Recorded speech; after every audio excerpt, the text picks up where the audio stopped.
मी माननीय राज्यपाल महोदयांचे मनापासून आभार मानतो की त्यांनी लोकभवनमध्ये कारगिल विजय दिवसाचं आयोजन केलं।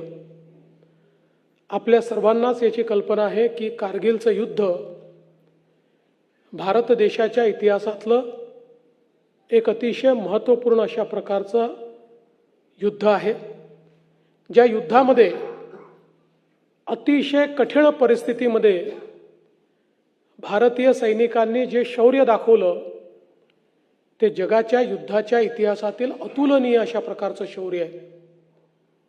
शत्रू ज्यावेळी उंचीवर होता, अशा ठिकाणी होता की ज्या ठिकाणी पोचणं असंभव होतं, अशा परिस्थितीमध्ये ती सर्व ठाणी परत मिळवणं हे अतिशय कठीण काम होतं।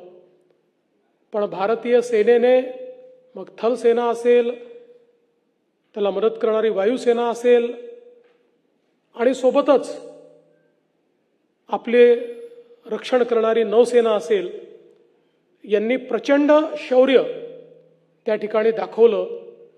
शेकडो मीटर वरती शत्रू असताना, जिथे पोचता येत नाही अशी परिस्थिती असताना, रात्रभर दोरखंडाच्या साहाय्याने वर चढून आणि वरून गोळ्या आणि बॉम्ब येत असताना, तोफेचा मारा होत असताना त्याची पर्वा न करता आमचे जवान, सैनिक, अधिकारी वरपर्यंत पोचले आणि त्यांनी एक एक ठाणं परत मिळवलं आणि त्यातून एक मोठा विजय आपण साकारला।